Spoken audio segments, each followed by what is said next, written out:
All right, here we go. I'm super excited to have Caitlin on our call. We're going to have a long discussion. Actually, it might be a little bit brief, but we're going to have a discussion about your host journey. What I'm super Yeah. excited about is how do we actually let new investors have a real life understanding of like what your experience is, So from my standpoint, it is the easiest way to do this is let you tell your own story. We have so many Yeah. interesting hosts that came from so many different backgrounds. So I'm going to stop talking real quick, and then we're going to just jump right in. And Sure. then let's just jump back in. Caitlin, who are you, and how did you find Yeah. us and me? And let's jump into it. Yeah. So my name is Caitlin Verdugo. I am a realtor at Keller Williams Metro Atlanta. I am the chapter leader of the Atlanta chapter leader of Investor Atlanta. Um, it's an organization empowering women to invest in real estate, which we have a few different PadSplit hosts that are in our group. And then Shout out to I have Liz, been by the way. Love your Yeah, she blue. is amazing. Yeah. Liz and Andressa are both really amazing. And then there's a couple other girls in the group, Blake, um, Yep. Jasmine Brown. They are also PadSplit hosts as well. Mm-hmm. And yeah, so I've been a host for a few weeks now. And it has been an exciting journey. Yeah. But I've been a real estate investor for the past couple years. I have a duplex that I rent out midterm also, and then just obviously help investors with their acquisition and their portfolio management too. So yeah, Okay. Couple things in there that I want to unpack. Okay. Which yeah, is, I love that you are part of Investor. I am a yeah, huge fan of Liz and Andrea and like that community. Like I keep saying, I love the ladies who are joining our platform as hosts. yeah, They bring absolutely. such a refreshing view of like how they view our business and the entrepreneurial side of how they attack things. Like I love how they view it. They view it as hospitality, and then the Yeah, real estate is definitely. just kind of how they get there. Okay, so two things is you're a realtor and an Yeah, investor.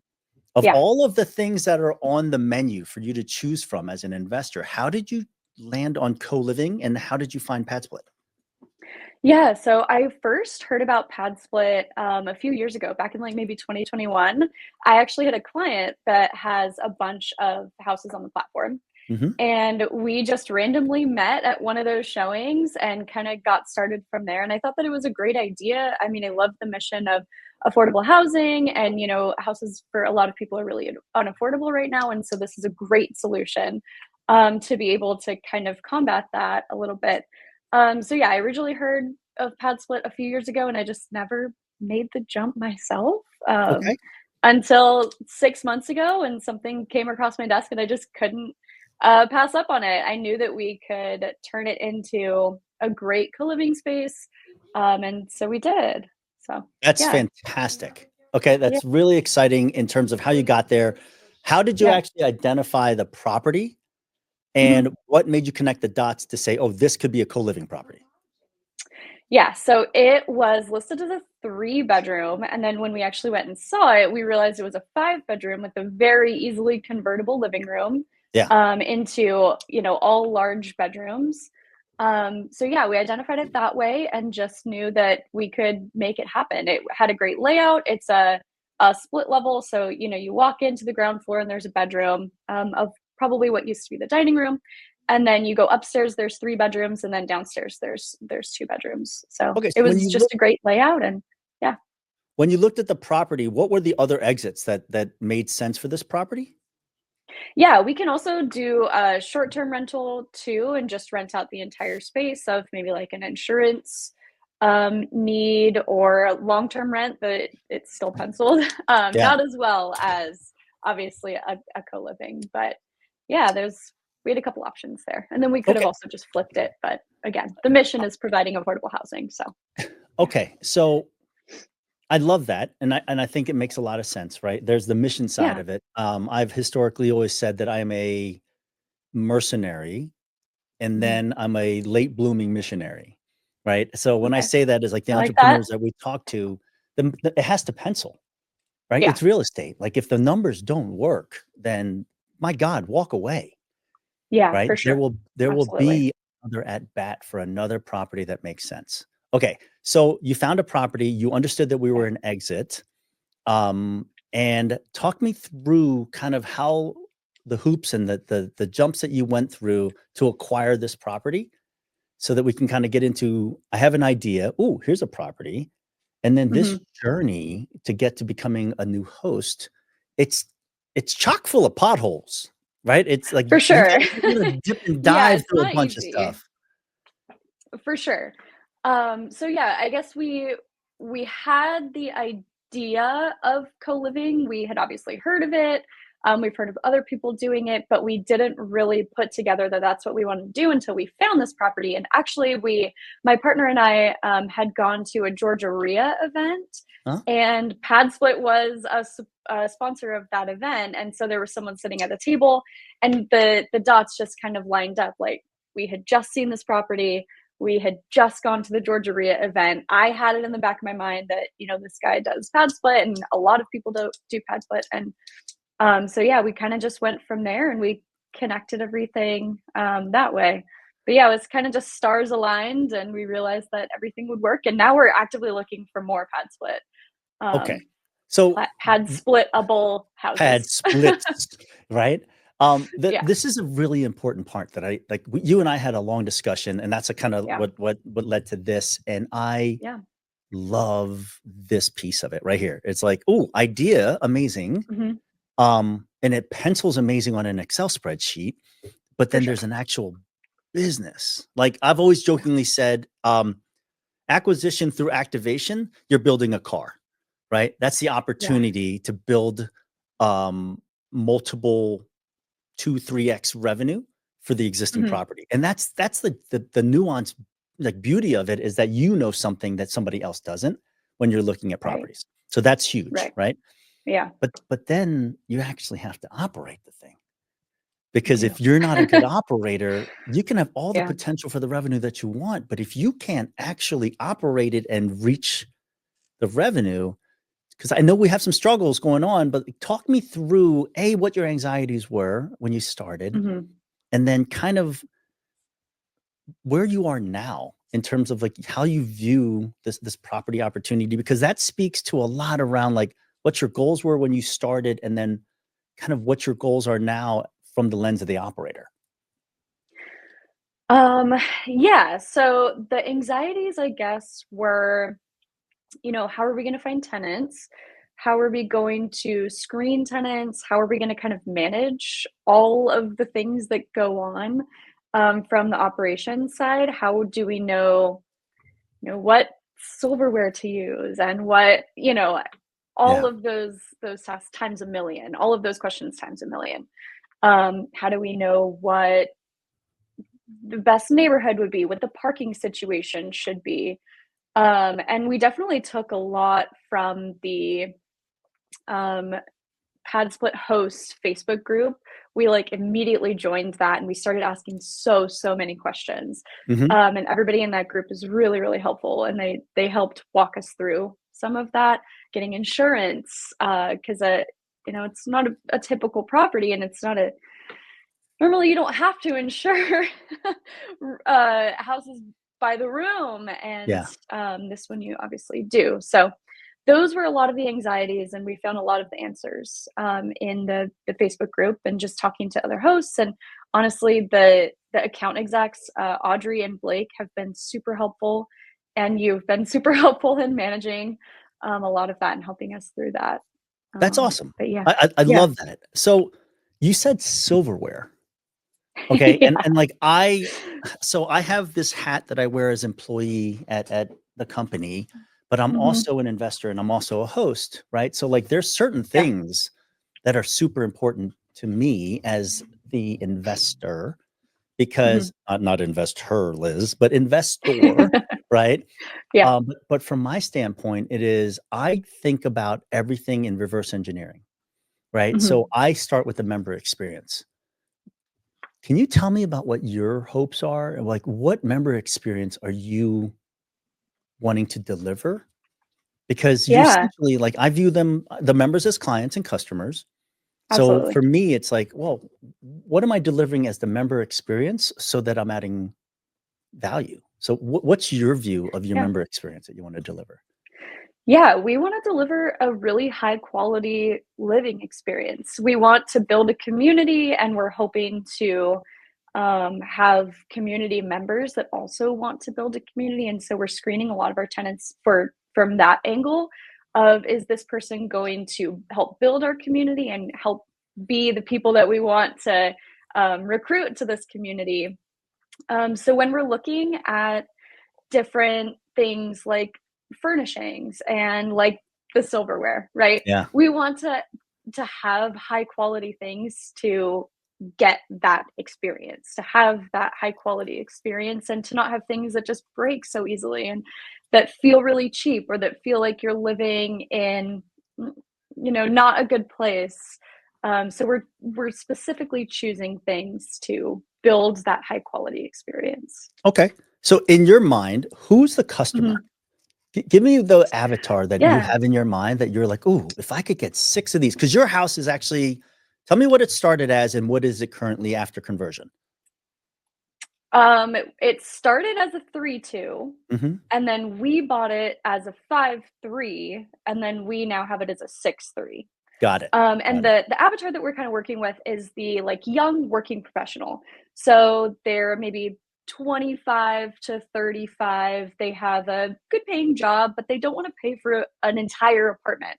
They don't want to furnish an entire apartment. They don't want to have 16 different bills to pay and to have all of these things that they have to do aside from working and building their career and everything like that. So I think we're kind of going in that angle. And my partner and I have talked a lot about this of the different demographics that are drawn to co-living spaces because you have Yeah. the college spaces of like dorms. Everybody loves that community. Everyone, for the whole rest of their Not lives, for the they're like, rent, oh not my for God, it the was great. Yeah. not for the landlord. They don't love that Not demographic, for the landlord. right? True, And true, that not for the landlord, but for the member experience. Mhm. They love Mhm. that community, and then once you graduate college, that doesn't exist There's anymore. no housing stock that matches up to that experience, and, like, Right. you and I have talked about it, like, that's where I think the niche lies for somebody like you and I, right? Yeah, Like, for and sure. our platform is just a platform. It is a digital platform, Yeah. 16,000 people are living on it, and Mhm. the investors again, it's a dynamic marketplace. Like, I can have a 10-3 that works, and I can have a Yeah. 6-3 that works.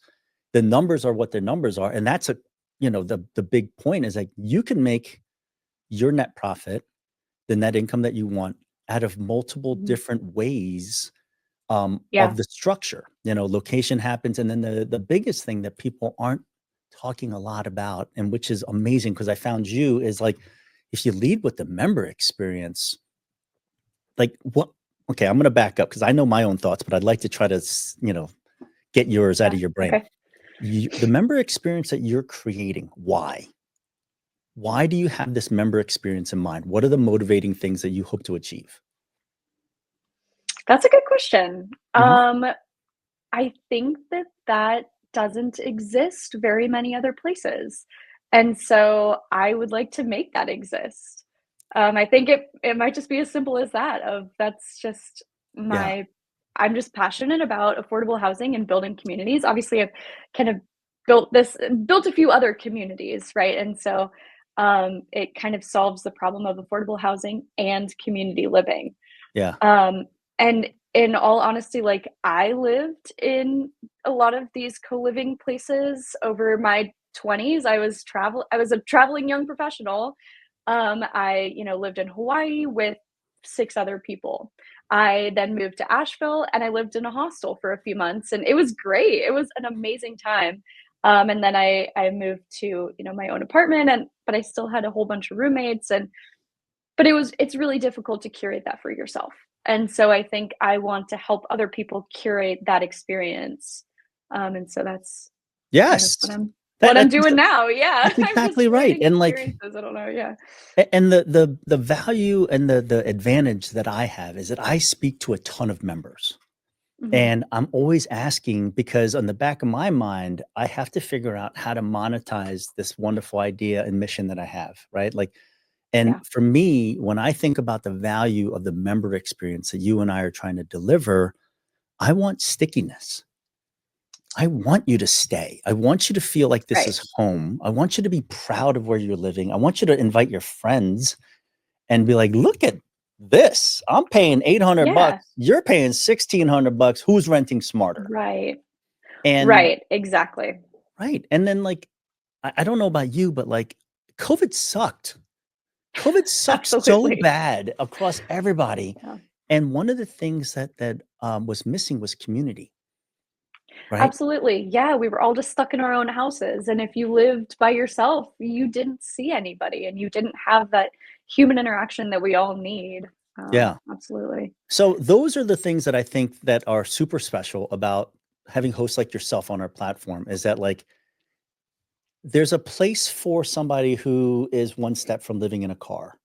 And our Right. platform has doors across the entire scale, right? Yeah. The riches are in the niches, as real estate Mhm. people will tell you.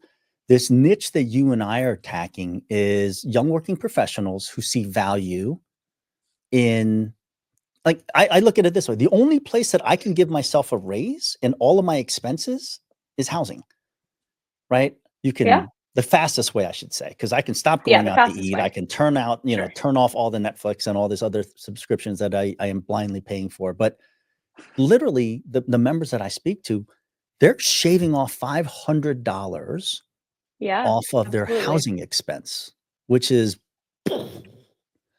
Yeah. and then all of a And they're getting a sudden, better experience out of it too because they have new friends and they're yeah. meeting people and they're going to different events and they're having Thanksgiving dinners. It's in a lot of ways better than having your own apartment where you're just sitting by yourself watching TV. Yeah. So let's talk about Yeah. that. Do you have a common space in your house? We do have a common dining space. So Yeah. I also wanted to curate that. So we have like really cute chairs, we have like flowers on the table, cute artwork behind it, and wanted to make that a space that people could sit and eat dinner together.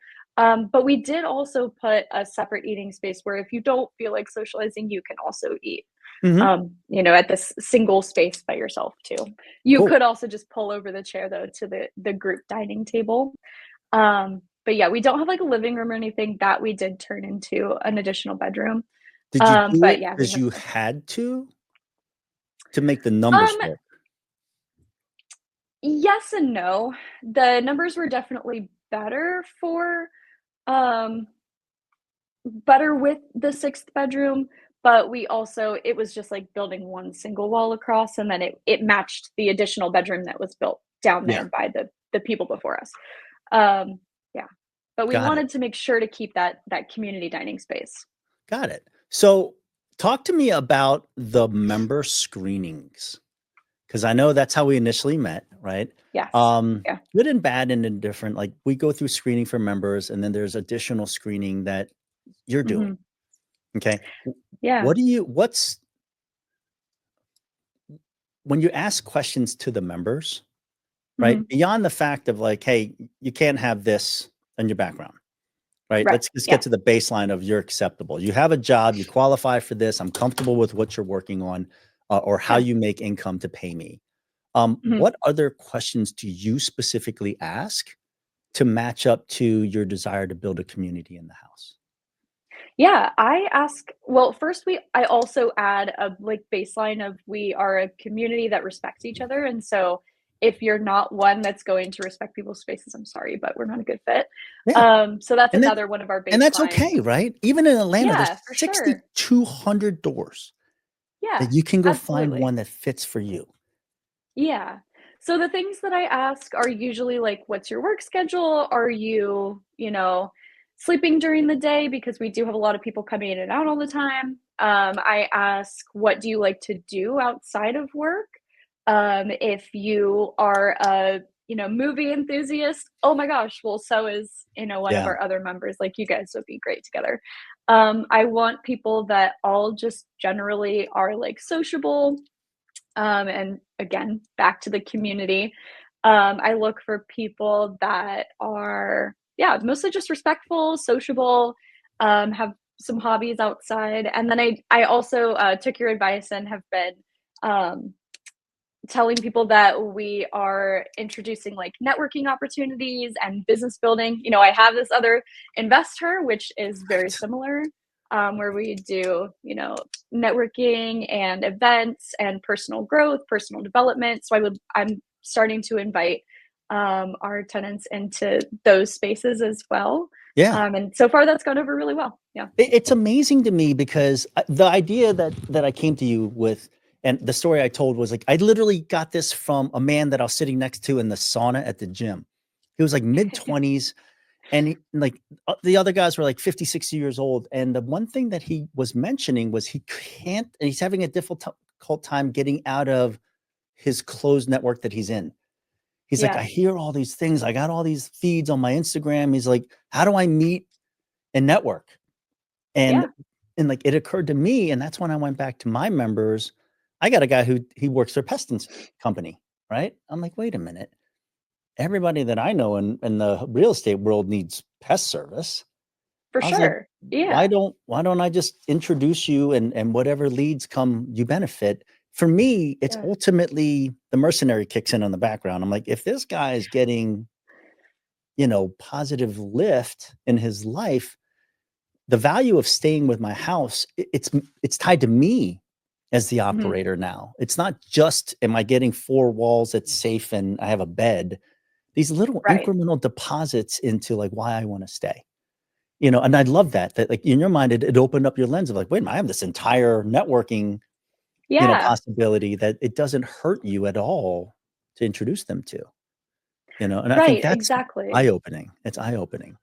So Yeah, super I think it's cool. definitely an added bonus to, uh, staying in our house, just like you said, staying in our house, having access to I network all the time. In the real estate industry, we network all the time. Going to Right. conferences, going to events, meeting groups of people, really widens our network, and so I'm like, that is a great idea to kind of just join the 2. Introduce these groups of people to these groups of people. Yeah. So yeah, I thought that was a really great idea. And that's a part of our community we have like over 1,300 hosts, right, that are active. Yeah, And yeah, everybody is looking for the next property. And that's why I love realtors that are hosts first, yeah. because my God, your learnings on what is a good property. Do you know the number one question I get from everybody who comes to our platform? Um, What should I I w- look for in a yeah, property? Yeah. exactly. Find me a property. And like, Yeah, I'll get your information. We'll post it on this because I'll edit it back in. yeah, But like, I absolutely. want investors who are looking to work with hosts because there's so much nuance beyond the buy box. Three Yep, bedroom, two bath, 1,600 square feet, good parking. There's a lot of those when I look in Zillow. But like, yeah. there's so many nuanced things. Are there any one, two, or three things that jump out from you when you look at a property that's just straight check off a box? What are the next things that you look at? Um, so I think the check off the box things for me personally are the bedrooms to bathrooms Yeah, ratio. That is a very easy check. I don't want more than 3 people sharing a bathroom. I think yeah, that's really capped right there. And if it doesn't already have the bathroom, you can always add a bathroom if there's enough space, but that's something we would go in, walk through the house and see. I think having a small space where you can still have that community building, whether it's like a dining room or a small living room, um, is important too. I think parking is very very underrated thing that people look at. yeah. And the houses not being super close to each other, um, is another thing that's you can't tell just from a listing, but you can tell when you're walking the O- property. Okay, Um, let me yeah. be more leading in my statement. Okay, Okay, sure, yeah. the one of the struggles that your team is having is recycling money to build a portfolio, Mhm. right? So Yeah, one of the things that people don't think about, because if I went to go look for three twos, 1,800, $250,000 or less. I get a lot of dots on my Zillow map. yeah, But what I don't think a lot of people consider is, how do I build a portfolio of these things? Because buying one house, it's a great learning, but it's a pain in the ass. fundamentally, you're essentially like I call it the Goldilocks standpoint is like 3 to 5 properties. That's real Mhm. income, right? Yeah, That's for a real sure. monthly income that is paying itself off, and you're building this like generational type of thing. This the if you don't get the first acquisition right, and this is where Mhm. like the financing is so important. Can you share some of your struggles? Because I think a lot, it's like it'll help a lot of people in terms of them running their face into like so much excitement, and then you get to go try to close like, it's like it's so Yeah, painful. Like what are some of the things that you struggled with on getting it financed correctly? for sure. So our probably our biggest problem, our biggest issue was that we had a private money lender give us the majority of the purchase and renovation costs, and then we Mhm. had a gap funder who we did not think to make a lien against the property. And so we should have, and if we had done that, we would have been able to do that 80% rate and term refinance rather than the 75% cash out refinance. So Oh, that's that's huge. That's a huge unlock. it's huge. It is Yeah. huge. And that was not something that we had really heard anybody. I didn't know that Right. until we Right. did this one. So I think making sure that all of your loans are liens against the property is number one, and maybe an underrated thing that other people wouldn't know either. Right. Um, Oh, that's the so second, good, Caitlin. That's so good. Because all the yeah, yeah, investors that are gonna come to you when they're gonna watch this and be like, "Oh, she knows what she's doing." Nobody talks about that. Like, I use this term like no, looking around corners, right? That's the value of experience. for sure, And a yeah, lot of our hosts get stuck on one property because like yeah. they bought it, it was amazing. The realtor was like, "Yeah." And then they go to refinance it in like long-term debt and they're like, "Wait a minute. I'm using a DSCR loan," right? Yeah. Can you explain what a DSCR loan is a little bit so that they understand, like the folks that are new hosts and they're looking at it? What is a DSCR? What's the most important things in a DSCR loan? Yeah. Preparing for it. So a DSCR loan is a debt service coverage ratio loan. You have to make sure that your rents are more than your debt service.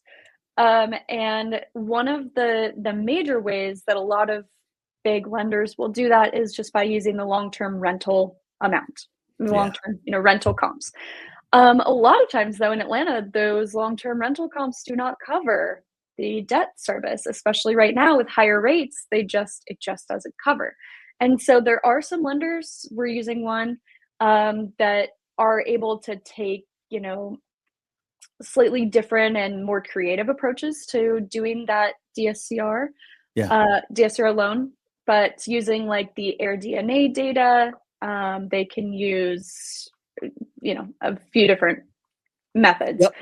But one of the other things that we didn't know in this is that most of the time they will not consider the bedrooms that are below grade, which is another thing to know as you're looking at the property. You will be able to buy it, you will be able to rent it out, but you will not be able to use those bedrooms when you refinance because they don't use the ones that are below grade.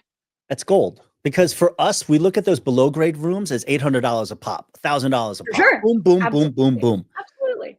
And this is the huge part, and this is why I wanted you to talk about it, is if I can't refinance out of the deal that I think is an amazing deal and on Pencer looks like a great deal, I'm gonna leave $100,000 in this thing. Like, Yeah. essentially, if I buy a 200,000, let's say $250,000 property, I do $50,000 in reno. Those are real numbers in Atlanta. Now all Yeah. of a sudden I get a wonderful ARV, like the appraisals are really high, and then I go to get a loan, and my loan processor is like, "Wait a minute, the average market rate is 1,700." I'm like, Yep. "What?"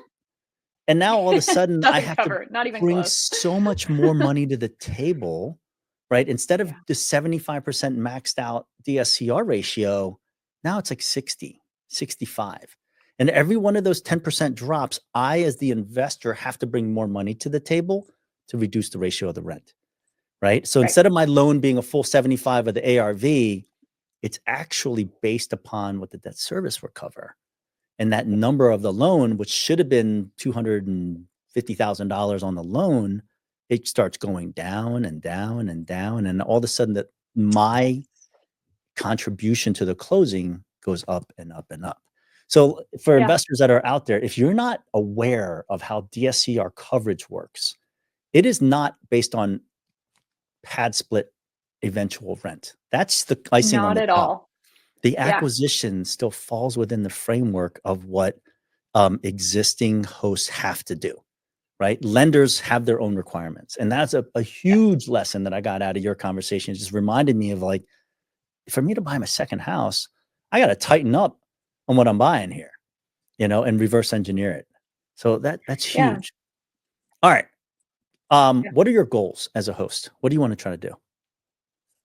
My long-term goal, well, our long-term goal is to have a much larger co-living space, talking like a mixed use, multi-story. I think that co-living is the way of the future, and so we really are looking into turning a commercial space into co-living.